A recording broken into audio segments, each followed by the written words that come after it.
It's another game day for Tennessee football and first-year head coach Josh Heupel. Get in the know with GameQuest, a VolQuest pregame podcast with Ben McKee and Eric Cain. GameQuest starts now. Welcome to the GameQuest. It's Pittsburgh week here on VolQuest.com. I'm Eric Cain alongside Ben McKee. Got a fun show planned here for you this game day morning to get you set for the Johnny Majors Classic in Pittsburgh coming up at noon. This episode of GameQuest brought to you in part by Smoky Mountain Organics, East Tennessee's most trusted health and wellness store focusing on natural products and organic remedies to a variety of ailments. You can visit four of the local locations in Gatlinburg, Pigeon Forge, Sevierville, and the newest location in Knoxville at 8018 Kingston Pike across from Trader's Joe, or you can buy online at their website at SmokyMountainOrganics.com. Smoky Mountain Organics, it features the best brands in CBD products, bath and body care items, organic teas, and have the largest selection of plant therapy essential oils in Tennessee, plus many, many more items. All right, so being new to VolQuest, they want to start off by welcoming all the new Vol fans at any location. If you mention VolQuest, they're going to give you 15% off your total purchase price. That's on in-store purchases only. Again, special thanks to Smoky Mountain Organics. Ben McKee, it is game day. Tennessee's 1-0. Pittsburgh is 1-0. The Johnny Majors Classic should be a fun day. It is. I hope you are doing well. I hope everybody listening is doing well. And I hope everybody, before the day begins, takes a minute to remember what happened 20 years ago. September 11th, thoughts and prayers with those families who were heavily affected. And then obviously our country, that was a major event that we will never remember. So I wanted to start off by taking a moment to remember that because it is very significant and more important than the football game that will be played today. But it's a heck of a football game, man. I think this is a great matchup, and I was jacked up last week for the Bowling Green game, the season opener. Football is back, but I'm even more jacked up this week because it's just a different mindset when you know it's going to be a good football game. It's not as perplexing, I guess, for lack of a better word, when you know Tennessee's going to win. It really gets the juices flowing when you get to sit down before the game and break it down from an X's and O's standpoint, look at the matchups and know that it's going to be a really good football game. So I'm jacked up on this Saturday morning, my friend. Yeah, I am too, man. We're going to break down all the key battles, who is Pittsburgh, who's Tennessee, what we learned from week one, all that stuff and more. So it should be a fun and interesting game. And I couldn't agree with you more, echoing the thoughts of remembering what happened on this day back in 2001. Never forget. Thoughts and prayers continued on for the families and everyone affected, for our country. And also maybe the weirdest transition in podcasting history. Before we get started, want to wish you a happy birthday. Everybody on the general quarters, make sure you wish Ben McKee a happy birthday. Go just like you did with me. Go find old embarrassing photos of him and wish him a happy birthday. Oh, it's already happened. It's already happened. I believe it's Vol in South Carolina. Well, he goes Vol in SC, and he's changed his avatar to a photo of me as a junior in high school. So it's already started, but I appreciate the birthday wishes. And like I said last week on the podcast, it's a guaranteed W for the Vols today. All right, let's see if it plays. Just simply because they're playing on my birthday, guaranteed W. Let's see if it pans out that way. What's Tennessee's record in the last couple of years, at least on your birthday? Oh, I guess they haven't played every Saturday on your birthday, so never mind. Right. It's typically like the day before or the day after my birthday. Weekend-ish. Right. The last game I believe that was on my birthday was I think it was the 2010 Oregon game with the rain delay and Tennessee losing. Yes, so good times. That's the only one that I remember off the top of my head, but it's not been good to me. Now, the Battle of Bristol, this one's pretty cool. Battle of Bristol started on the 10th, but because it was such a late night with like 3 minutes to go in the fourth quarter, midnight struck. And so like the final 2 to 3 minutes of the Battle of Bristol was on my birthday. So 1-1. Can I take credit for that? Yeah. Take credit for that. Absolutely. That's really kind of cool when you think about it, how it didn't start on your birthday, but it ended on your birthday. And One of the most iconic scenes in college football, the Battle of Bristol. So let's move on, Ben. Simple question. We'll start things off. Pittsburgh. Who is Pittsburgh to you after going through all their stats and video from last year, seeing all the highlights from week one? What is this Pat Narduzzi coached ball club in Pittsburgh to you? Well coached. That's kind of where I start. I just think they kind of do everything well. I don't know that they do any one thing great per se, but they're just solid across the board. We'll get into some matchups that I do like in Tennessee's favor, or at least one matchup that I like in Tennessee's favor that I think has a good chance of determining whether Tennessee loses or wins the game. But across the board, really solid.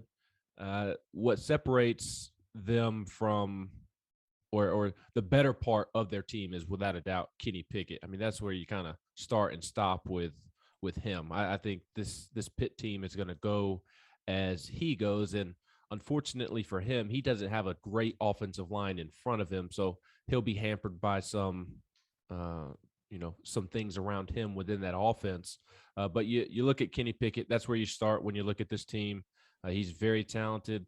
I think he's as good of a quarterback as Tennessee is going to play this season, at least looking at the schedule as of right now.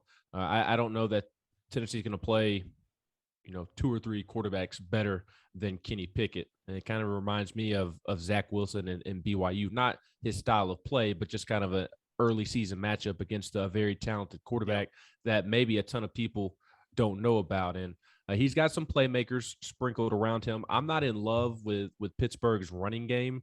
Was not that effective last year. The ACC finished 13th out of 15 teams in the ACC in rushing the football. But Kenny Pickett has some weapons that he can get the ball to. And in watching Pitt against UMass earlier this week, Lucas Krull, the tight end, really stood out.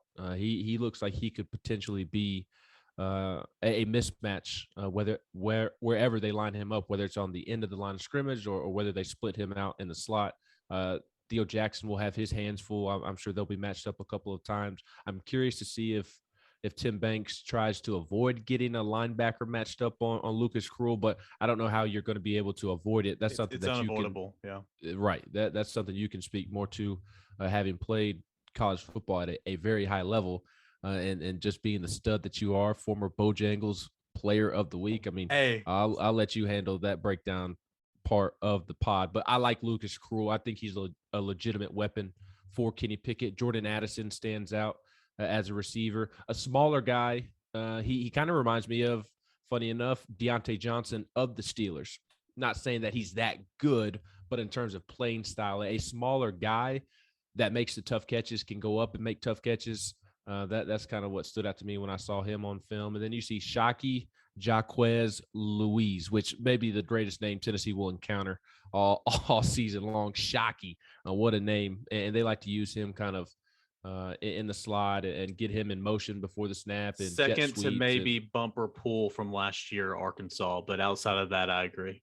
Bumper Pool, terrific name. Absolutely. Yeah. So those are some of the weapons that stand out to me. And then on defense, it all starts and stops with Kalijah Cansey, their defensive tackle. And we'll get into the O-line, D-line matchup here in a little bit, I imagine. And with the potential of Cooper Mays missing the game, that could be a big matchup to circle. It is a big matchup regardless, even if Cooper does play, because Tennessee's going to have to slow down Kalijah Cansey. Tennessee's interior linemen are going to have to play well against him.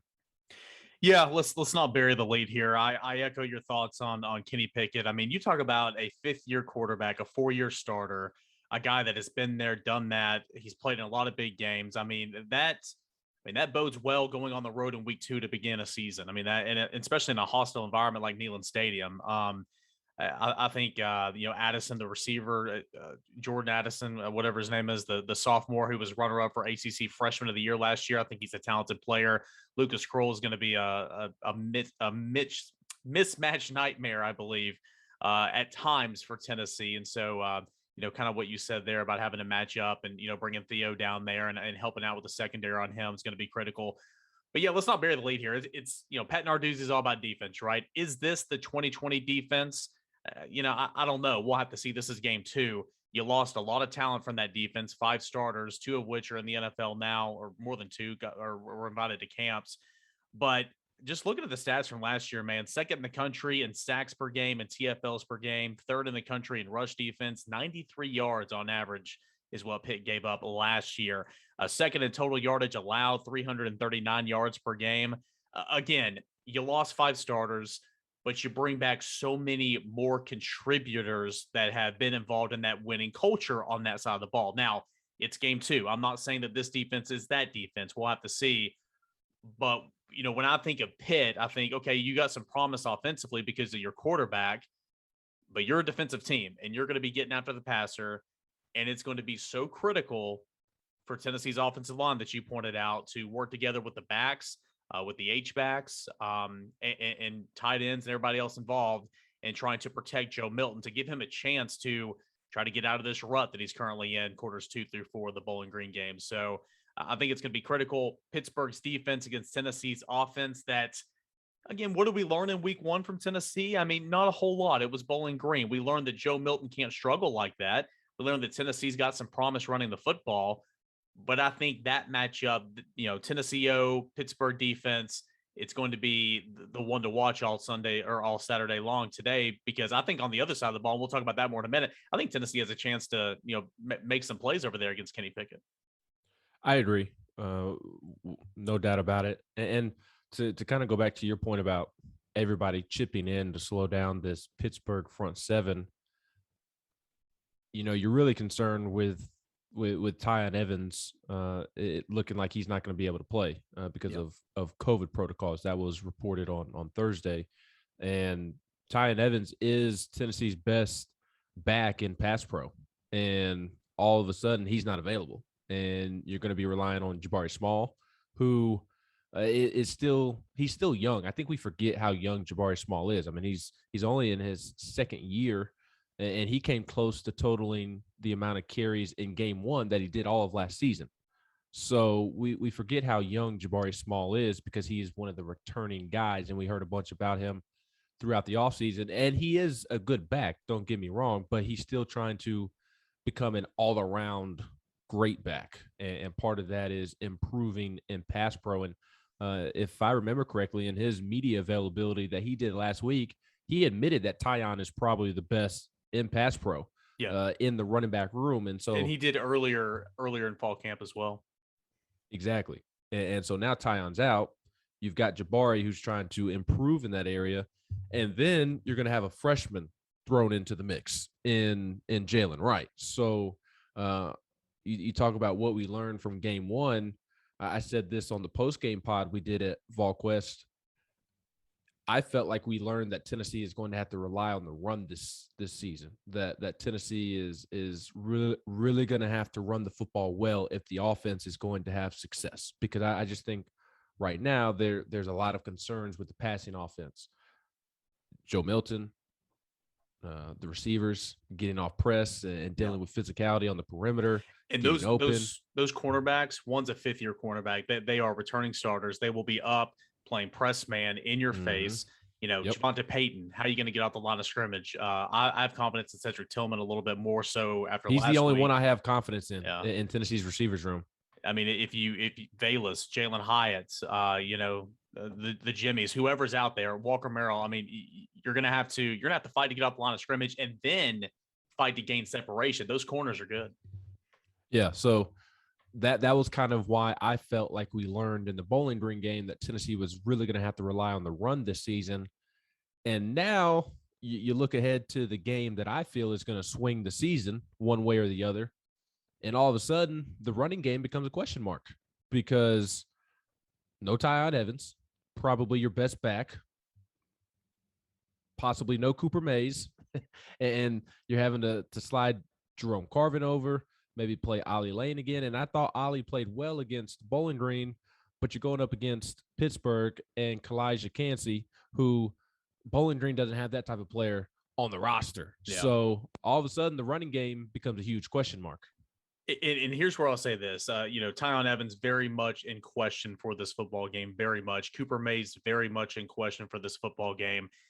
And so, yeah, I mean, that presents some problems for sure on that side of the football. And to your point, if Cooper Mays cannot go, I think it's a full-blown conclusion that Jerome Carvin's going to snap the ball. Now, it's great that you got Ollie Lane some reps, and hopefully Ollie Lane's a guy you can rely on for depth purposes moving forward. Could he get the start at guard if Coop's not out there? Potentially. I mean, it wouldn't be shocking considering he's the one that came in and played all last week.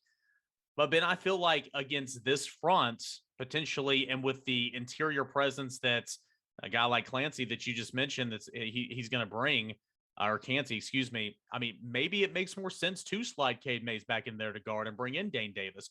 We didn't see that combination in game one, didn't have to see it, but it is a combination we will see sooner or later. So I'm intrigued by that potentially because I don't think it would be wise right now to maybe roll in a Jackson Lampley, a Kingston Harris against those type of defensive tackles. And maybe they will. This is where you really miss Riley Locklear. Yeah. Riley Locklear would really help solve up this issue. And I don't know who you bring in off the bench because you're trying to get your best five on the field. And I agree with you. Cade Mays, it would probably be best suited to slide him back inside. But just based off of what we saw last week, I think that tells us that they don't have a ton of faith in Dane Davis right now, that they have more faith in Ollie Lane. And this morning in the war room, Kingston Harris's name was mentioned as a possible option there at guard if Ollie were to struggle or even start or play ahead of Ollie. So that tells me, just reading between the lines, that they don't feel great about putting Dane Davis in as, I guess, that sixth offensive lineman, that first one off the bench. And again, this is where the injury to, you mentioned Locklear, but to K'Ron Calvert just kills you, man. I mean, it really does. Because I agree with everything you just said. I just think that, as we pointed out many, many times, during camp, at least I did, I think the biggest hindrance for this Tennessee team is not talent. This Tennessee team has talent. It's a lack of depth, and the lack of depth in key spots. And now, early on in the season, we're seeing how disastrous it could potentially be. So, but I mean, you look at this Pittsburgh defense, you still return. We mentioned, Cansey, who's a tremendous player. You bring back Alexander at one end. Cam Bright is kind of that star position, but very much involved in the run game. Really more of a linebacker, if you ask me.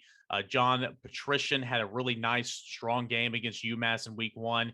You got Dennis, I can't say his first name, but he plays both inside and outside. He played a whole lot last year. Phil Campbell. So all these guys I'm mentioning right now, were a part of this defense last year that, was fantastic. So again, I like what I saw from Princeton Fan a little bit against Bowling Green. I like what I saw against Ollie Lane. I mean, I mentioned this either on a radio show or a podcast or something earlier this week. I can't remember, maybe a practice report, but on that, I think it was the 19-yard run from Evans to score in the third quarter. You saw Ollie Lane trap, pull across, kick the men out on the line of scrimmage. Princeton Fan run up into the hole and block the linebacker, and that sprung, Tyon Evans. I mean, Tennessee being more strategic with the way that, it's blocking a hat on a hat, I think is something that could be beneficial in this game. So critical, the front seven for Pitt against Tennessee's offensive line and pass game that protects Joe Milton. But, let's go ahead and transition to Joe Milton here. Say they give him protection. What does Joe Milton need to do? You can't fix everything from week one to week two. And I don't think everything was on Joe Milton, but a lot of it was. You simply can't start 10 of 12 and then finish 11 of 23 or whatever it was. You can't do that.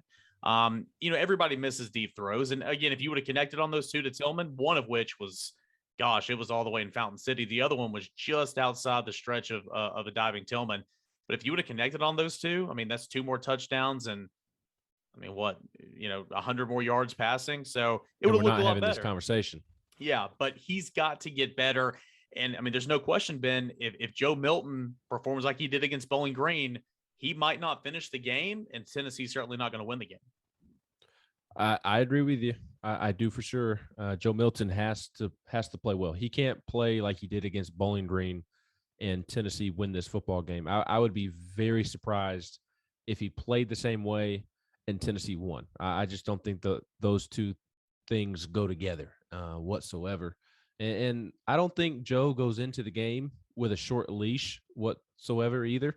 I don't think he has a short leash right now, but again, I talked earlier. I think this is the most important game on Tennessee's schedule because I think it's going to swing the season one way or another, either in a very positive way, and Tennessee goes out and wins 6 or 7 games and meets and exceeds expectations in year one under Josh Heupel. If they lose this game, then I think they're about a 5-win football team that's scrapping and clawing the rest of the way to get to 6 wins. And so with the importance of this game at stake, I can see where if Joe misses some guys wide open down the field like he did last week, then maybe Heupel making a change at halftime. Even if it's a close game, even if he hasn't had any, and I hate to bring him up, but JG level mistakes of like pick sixes against Kentucky, even if he doesn't have those mistakes, I could still see Heupel potentially going to Hendon Hooker maybe to start the second half to try to get the team going, energize them if it's mental errors from Joe Milton in the first half, because you can correct the deep ball to Cedric Tillman. And Tillman said that those were plays that Tennessee hit on during fall camp. And they were working to correct those during practice this week. And he did not expect that to be an issue going forward. And honestly, watching it live and thinking after the game and even before we heard Tillman talk, the deep balls that were missed weren't my biggest concern in the first place. My biggest concerns were the guys running wide open down the middle of the field or the back out of the backfield that didn't have 30 yards, anybody within 30 yards of him that he just missed. Yep. That to me was the bigger concern, and he can't do that. So Joe Milton, he has to play well. It's not all on him. The receivers struggled against Bowling Green defensive backs that really weren't even doing a ton. And had some drops in there, and the criticism that Joe was throwing the ball too hard, and that's why Jalen dropped the ball. Jalen Hyatt dropped the ball. It's just ridiculous. Got to make the catch. Yes, you got to make that the catch. First one. I'll say it was a little bit behind him, but that was 100% a ball that he should have caught. But in the words of Jason Swain, he explained this on the air this week. The ball was behind Jalen on that first one because he didn't run his route correctly, and he threw off the timing of the throw. So I know it's easy for us who did not play football, myself included, to see that and think, well, hey, Joe kind of threw it behind him. Well, he did throw it where it was supposed to be, but Jalen Hyatt was incorrect in running his route and threw the timing of the ball off. And then he's just got he has to catch that second one that was practically at the goal line. Those aren't on Joe. Joe wasn't perfect, but my point is that the protection is going to have to be there. The receivers are going to have to do a good job against a solid secondary that Pitt has. And Joe he has to be locked in mentally. That to me, that's the biggest thing this week is you got to be locked in mentally. You got to be able to see those guys wide open because you have to hit on big plays in these type of games. Yeah, that's a perfect example right there of, we as fans, we don't understand what's going on. Even us as media members who are, closer to the team than anybody, we still don't know the specific blocking schemes. We still don't know the specific, what they're reading on a route and stuff like this. I mean, as you mentioned earlier, a former Bojangles player of the week and myself, I don't know wide receiver. I mean, I know routes because I had to cover them, but I don't know where they're breaking or anything. I don't know their splits. I don't know any of that. I don't know. I never played quarterback. I don't know what you're taught. If you're taught to just look at your first or second read, I would imagine not to, but maybe he was. I don't know, but to all your points there, I mean, Milton has got to, if he plays the way he did against Bowling Green for 3 straight quarters, he will not finish this game. But I 100% agree too. It's not like Heupel sitting over there like, all right, Joe, you get 5 errors. Hey, Hendon, when his 5's up, you got. That's not the case. I don't believe that's the case. But Tennessee's in it to win football games, and if it comes to a point to where you need to make a move to go win a football game, I believe that would happen. You saw. I mean, obviously, we know all about his physical makeup and what he can do. But even in a game where he was, tremendously struggling, he was still impacting the game with his legs. They were calling design keeps. I mean, they were running the heck out of him. Only 14, according to the quickie stat sheet that I have next to me, only 14 attempts. Gosh, I felt like it was so much more. But design draws, design keeps. In short yardage situations, the zone reads, and even on that touchdown run, he misread it, but just out athleted himself into the end zone. That's the type of stuff that can really change a game and what he can bring. Hendon Hooker can do some of those things, but not nearly to the level of a Joe Milton. Hendon Hooker can run the speed option a little bit better, but overall, that other stuff, Joe really brings that to the table, and that's just another element that Heupel and Halsey and Golish can kind of scheme up on. But it doesn't matter if you can't string together some completed passes, and you got to hope that Joe Milton can break out of that funk here moving forward today. So look at Tennessee's secondary going up against Kenny Pickett. This is, again, Pitt Tennessee defense, very intriguing to me. You pointed out the stable of running backs back there for Pitt that was just not impressive. One of the worst in the country last year. You bring back a couple of guys, like Vincent Davis. You've got a scat back. The guy, I can't even pronounce his name. You have a guy that's been there a little bit, and AJ Davis, but they had no identity around the football. So I think Tennessee with this front seven, a great opportunity, great measuring stick. Back in the summer, we had no expectations for this Tennessee defense, this Tennessee front seven. You go out there and pitch not a shutout, but you go out there and perform very well against this running attack that's not supposed to be anything. You feel better about kind of what Tennessee's rush defense can look like. Also, Kenny Pickett, though he's experienced and though he has time on his side and all that, and he's got some playmakers out there, Tennessee has a veteran secondary. Alontae Taylor played very well, tackled very well in game one. Theo Jackson had the best game of his life. If you can get performances out of Alontae and Theo Jackson again and bring along a Warren Burrell, bring along a Kenneth George Jr. who graded out horribly on Pro Football Focus, and your two safeties, I think this matchup with a veteran quarterback, Tennessee's veteran secondary, along with a pass rush you hope from Tennessee's front seven, could be very intriguing. Absolutely. What scares me about Pitt's offense isn't its running game, but Kenny Pickett's playmaking ability. His playmaking ability, his ability to make things happen with his legs are far more of a concern for me than Pitt's rushing attack, than just straight up getting under center and turning around and handing it off to the back. I would be very surprised if Pittsburgh's offensive line pushed Tennessee's defensive line around. You look at Matthew Butler, and I thought he played extremely well against Bowling Green. Didn't do a ton that showed up in the stats, but did everything a defensive line coach would want you to do that don't show up in the stat sheet. Taking up blocks, affecting a running play that is headed your direction, pushing the pocket, forcing the Bowling Green quarterback to get out of the pocket. So I thought Matthew Butler played extremely well. You saw Elijah Simmons get in there and move some folks around. Tyler Barron played pretty well.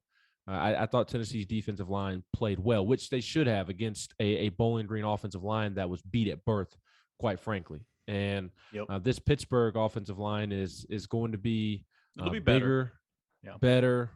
It's going to have more talent.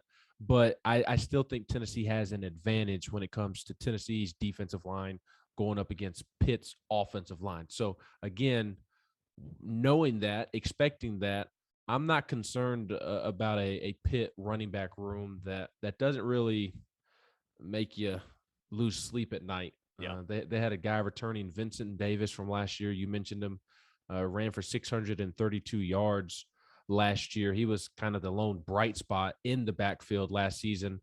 No other Pitt running back rushed for over 300 yards last year. And a third of those yards for Davis came in one game, which is just shocking. Right. I mean, if it came in one game, why didn't he have more success throughout the rest of the season? Right. And so you go into the season thinking this guy, Vincent Davis, 5'8", all 5'8" of them, 170 pounds. He's a little guy. You would think that he'd be kind of the guy back there getting the most reps, and that was not the case at all. In fact, AJ Davis started the game, and he finished with 2 carries, which is weird. You start a game, you finish with 2 carries, but whatever. And Todd Sibley, he added two carries, and then the majority of the snaps went to Rodney Hammond Jr., who had 8. Israel Bonnie Conda, oh Lord, he had 7, and then Vincent Davis, the guy who was kind of the leading rusher last year, finished with 6. So there wasn't one guy making plays at the running back position for Pitt against UMass, and nothing that Tennessee should be worried about on paper at least. So again, I think Kenny Pickett's playmaking ability is more of a concern than Pittsburgh's rushing attack. Pitt treated UMass as a third scrimmage and went out and won 51-7. To kind of bring everything you said in full circle, 5 different running backs scored a touchdown for Pitt against UMass last week. 7 different players scored touchdowns overall on offense. 2 players recorded over 50 receiving yards. The tight end, Lucas Scroll being one of them. 5 players had at least 40 yards receiving. 7 players had at least 30 yards receiving. So can you say involved? Everybody was getting involved for Pitt. So it's kind of hard to take away like who might be their main guys moving forward. So a couple minutes left here on the pod, Ben. I'm just going to say, one thing that Tennessee needs to accomplish. We'll get to bold predictions and final predictions here in a moment. One thing Tennessee needs to accomplish if the Vols are going to pull off this upset, the line is sitting at 3, at 3 or 3.5 in most books, is Joe Milton and the intermediate passing game. You look in quarter number 1. I think Joe Milton was 8 of 9 with passes, 15 yards or below. That's just simple dink and dunk, some ins, some slants, some rollouts, some just some simple things to get Joe Milton going. And that's where he was most effective. And that was early in the game. Go right back to that. Why? I mean, especially if you're running the football like you did against Bowling Green, which you won't. But if you're establishing the run and you have a running presence in this football game, then go with some play action as well. Mix and match some of that. Let Joe Milton get out there and throw, outside of the pocket, which I think that he flourishes a little bit better. But that short to intermediate range, and then let him work himself up. So I think that's one thing that has to go well for Tennessee and for Joe Milton, for Tennessee to really, make this a ball game and ultimately, pull off a victory here today if that happens. Yeah, that's the clear-cut thing that needs to happen. If you're Tennessee, Joe Milton has to play well. The passing attack in general has to be efficient. I mean, that has to happen. But you summarized that well. So just to kind of go in a different direction, I'm going to say that Tennessee needs to win the turnover battle. And I realize that is the cliche for every coach in America at the high school, college, and pro level. But it truly is even more emphasized in this game to me, because like a team like Alabama, Georgia, those elite teams, they can pretty much, not all the time, but there are games that they can play in which they don't outright win the turnover battle. And they have so much talent that's going to make up for it that they're still going to win the football game. Tennessee can't be -3 in turnover margin in this game. They will lose. No bones about it, because although I think the defense will play fairly well and allow the offense some time to maybe get going and be cohesive and generate some momentum, they're not good enough to play just a juggernaut defense for all 4 quarters. They're not going to keep Pitt off the board completely. They're not that talented. So the defense is going to have to help the offense out, and the offense is going to have to help the defense out. The offense can't put the defense in just really bad situations, short field situations. Milton, which aside from the sack, which because we don't know the assignments on we plays. Think, at least I think, again, to your point, don't know. I think that was on RB8. I think that was Tyon that was out there. Cade blocked out. Javonte Spraggins blocked in. They both had a guy. The backer split him through that B gap. Tyon Evans stepped up in A gap and didn't even see him. And so I think it was on the back. But again, I don't know for sure. So we'll go with your assumption. That's not on Joe Milton. Maybe he didn't recognize it pre-snap and didn't communicate it to Tyon. We just don't know. But my point is, Joe did do a good job of taking care of the football against Bowling Green. Really only had one pass that I can remember that looked like when he threw it, was like, oh snap, that may be intercepted, and that was when he was throwing to the far side of the field on a short comeback route for a receiver. I don't remember which one, and I thought it was going to be picked off, quite frankly, when he threw it. It looked like a pick six. But Joe did a good job of taking care of the football against Bowling Green. He's going to have to do that again so he doesn't put the defense in bad spots. And then because we don't expect the offense to just play perfect football, the defense is going to have to give the offense more opportunities. So I know it's a cliche, but in big-time football games, very important football games, you have to win the turnover margin. Tennessee was able to get its hands on some footballs against Bowling Green and weren't able to finish the play. And Tim Banks talked about it like, hey, it's good that you're getting your hands on the football, but at some point you you have to make that play and pay it off. And this is the game that you have to do so. One bold prediction. We're going to do this every single week. Some of the guys on the general quarters were asking for bold predictions last week. I was far off. I said 4 turnovers created. That didn't happen. I believe you hit it right on the nail. Didn't you say 2 backs over 100 yards? Yep, I said Jabari Small and Tyon over 100 yards. Obviously, listen to Ben and not me in this segment because that was good. Bold predictions are We're meant always. to, yeah, totally. Go out on a ledge here. Tennessee will get a special teams touchdown in this ball game. In ball games that are toss-ups, and ball games where you are the underdog, a tremendous challenge. You need all 3 phases of the game. You might not get all 3 of them, but you need to win 2. Tennessee might struggle offensively. Tennessee might struggle defensively. You've got to have special teams to step up and create a difference. Field position, flipping the field via punts. Paxton Brooks only had 2 kickoffs that went in for touchbacks after he kicked it off, 6-7 times? 7 times. That was surprising too. That was very surprising. He's got to get more touchbacks. He punted the ball well. He averaged 49 yards per punt, which is good. But Velus Jones Jr. deep back there, he was not a he was not a factor at wide receiver much in game number 1. I expect that to change, but can he spring one? Can you find a lane and can you take one to the house, whether it be Theo or Trayvon or whoever it is returning punts, which I didn't think they did a good job in game number 1 at all. That needs to improve. Can you find a lane to go and really make an impact in this football game? So special teams, my bold prediction, going to find the end zone somehow. Maybe it's a scoop and score. Yeah, maybe it's a block punt. I don't know. We will see. No. Call your shot. How is it going to happen? Call your shot, Caner. All right. So, yeah, let me just make it bold, baby. Let's go block punt, and I don't even know who's on the punt return team. Leneath Whitehead seems like a guy that's on punt return as a special teams guy. He'll scoop and score. Yeah, that you talk about bold. Block punt, Leneath Whitehead picks it up, scoop and score. Tennessee's on the board. And you don't even know if he's on the punt coverage team. I know that he's on kickoff return because he had a return the other week. I would imagine that he is on punt return team, but if that happens, I may just get up out of the press box and just go home at that moment. Like, Cain has won the day, the weekend, the month, the year. Will you quit your job will you quit your job like you would if Bowling Green beat Tennessee? No, okay. No, okay. Because there's more of a chance of this happening than Bowling Green beating Tennessee. Yeah, that is true. That is true. My bold prediction is that Joe Milton hits 2 passes for 40 or more yards. 40 to 50, whatever in that range. He hits 2 deep balls.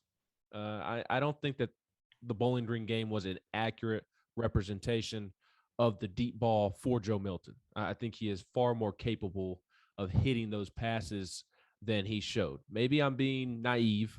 That is very possible. To be quite honest, I don't have a ton of confidence in my bold prediction, but hey, that's why it's bold. Yep. But I'm going to take Cedric Tillman's word for it, and he says that wasn't a problem during fall camp for the most part.